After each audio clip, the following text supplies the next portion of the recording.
Shalom, welcome to the Jewish Task Force JTF. My name is Chaim Ben Pesach.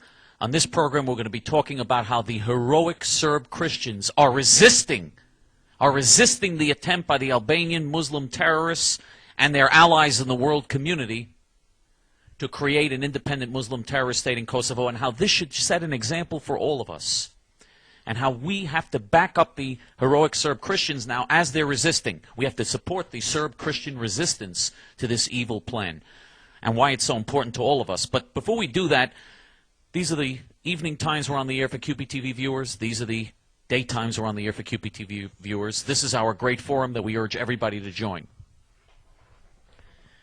Let me just say that we've spoken many times over the years about why it is so dangerous, why it's such a disaster to have the Albanian Muslim terrorists set up another Albanian Muslim terrorist state in Kosovo. And by the way, you know, it's amazing. The Albanian Muslims already have a nation called Albania. They need a second Albania? This is like a second Albania.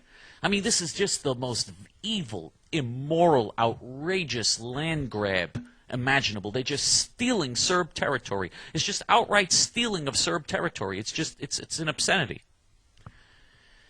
But having said that,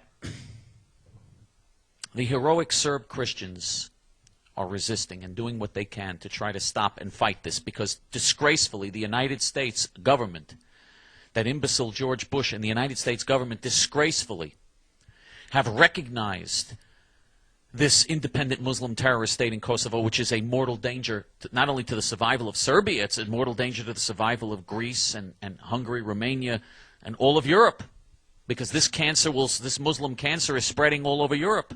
This is a very dangerous action. And the European and American leaders that have recognized this have betrayed their own countries and their own people. And so how have the Serb Christians reacted? You saw massive protests in Belgrade, and that was wonderful. I think it was wonderful to see those massive Serb Christian protests. And it doesn't matter if the media and the State Department and the UN and all these other groups want to condemn these Serbs for fighting back. Don't pay attention to that. Let me give a message to our Serb friends. You have to keep the pot boiling. You've got to keep the protests going. Now, you had mass protests in Belgrade. That was good. Now you've had big protests by the heroic Serb Christians who live in Kosovo, because you have about 150,000 Serb Christians who live in Kosovo, even though they've been pushed out and persecuted and murdered and terrorized by the 2 million Albanian illegal aliens, Albanian Muslim illegal aliens that have come there and invaded their country. You have a huge invasion of foreign Albanians who have come into Serb territory in Kosovo and have taken over the whole area. And so you have 2 million Albanian Muslims against 150,000 Serb Christians. Not a very fair fight. But these 150,000 Serb Christians are so brave. They're fighting back, and they're taking control and taking parts of Kosovo and saying, we're not going to recognize this and we're not giving anything up. You know, this is a very, very brave group of people. And these heroic people have to continue their resistance. They have to resist what's going on. Because if this can pass by with tranquility, if this goes through and the Serb protests die down and everything stops and little by little the Serbs start to accept it, if God forbid that happens, then that is a disaster for Serbia and for Europe. That's a disaster for all of us. The only way this can be stopped is if we prove that this will not be tolerated, that we're going to keep the pot boiling, and that there is no way that this type of outrage is going to go uncontested, that the Serb people will not accept it under any circumstances, and those Serbs who are resisting, who are protesting, who are taking control of certain parts of Kosovo, or who are engaging in mass protests, are doing something that's very important, and we have an obligation to back them up. If, God forbid, the Albanian Muslim Nazis succeed in doing this, they're going to, you know, this is just the first step. They're going to swallow up all of Europe. All of Europe is going to be swallowed up. Do you know that there are 1 billion Muslims waiting to just come into Europe and waiting to come into the United States and swallow up the United States and Europe? I mean, the vast majority of people in the Muslim world, there are, I don't know, 1 billion 1.2, 1.3 billion Muslims in the world. Some people say even more. The vast majority of them want to leave. They all want to come into Europe and America and swallow up these countries. They hate Europe and America. They envy Europe and America, but they want to come in and take over.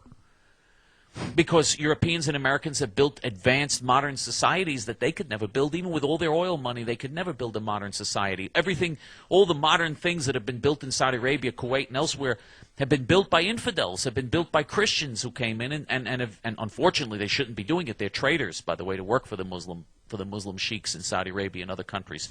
But all of the modern buildings and modern technology and modern factories and other things that you see in places like Saudi Arabia and Kuwait and Bahrain and all these other hideous places, this was all built by Christian infidels. And they know that, and they don't want to really live. Nobody wants to live there. I mean, Muslims are not so crazy that they want to live in Muslim countries. The vast majority of Muslims don't want to live in the Muslim countries. They want to leave. They can't wait to get into Europe. They can't wait to get into the United States or Canada or other countries. And so, if we have a situation where we allow this to happen, they're going to, they're already, even without an independent Kosovo, they're swallowing up Europe. And now, with their huge birth rates and the illegal and illegal immigration that's going on from third world and Muslim countries, now you're giving them another independent country, another base, another jumping off point which they can use to smuggle more people and more drugs and more narcotics and more of all the horrible things that they've been spreading all over Europe. And this is unbelievable. Everybody in Europe and in America should be thanking the Serb people day and night for what they are doing for us. The Serb people are the only obstacle to a complete Muslim invasion of Europe. And we're stabbing them in the back. It is a disgrace. This is a crime. This is a crime that we're committing not only against the Serbs, we're committing a crime against ourselves. This is a disgrace. We should be thanking the Serb Christians day and night. We should have been applauding and saluting the Serb Christians in the 1990s when they fought to save the Balkans from a Muslim terrorist takeover. We should have been saluting and applauding them instead of doing what all the hideous politicians in America and Europe were doing, condemning them and calling them war criminals. They're war criminals because they're defending their country? They're not war criminals.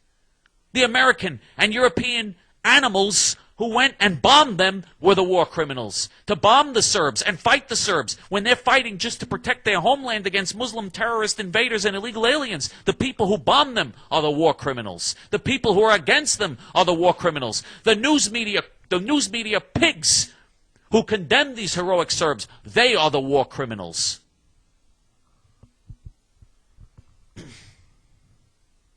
And so we have an obligation to do whatever we can to stand by them and support them, because their fight really is our fight. And so on this program, I just wanted to say thank you to the Serb people. Thank you to the heroic Serb people who turned out for those mass protests in Belgrade. Thank you to the heroic Serb Christians in Kosovo that are trying to stand up for the rights of non-Muslim human beings who are being persecuted and terrorized by Muslims. The Albanian Muslim terrorists want to burn down every church, want to murder all the non-Muslims in Kosovo, and the United States and Europe is supporting them and recognizing their so-called independence. I mean, it's just unbelievable. Thank you to the Serbs. Thank you to the Serbs that have not accepted this. Thank you to the Serbs that will not accept this. Thank you to the Serbs that are fighting back. I want to say thank you and I want to salute you because you are heroes. And you should be thanked. And you should be supported by every decent human being, by anyone who is sane, should be supporting you and supporting you enthusiastically. And if people want to support the Serbs and want to find out more and want to find out how we can try to work to reverse these insane, suicidal American and European policies recognizing Albanian Muslim terrorists in Kosovo, if you want to find out how to do that, join our organization. Shalom.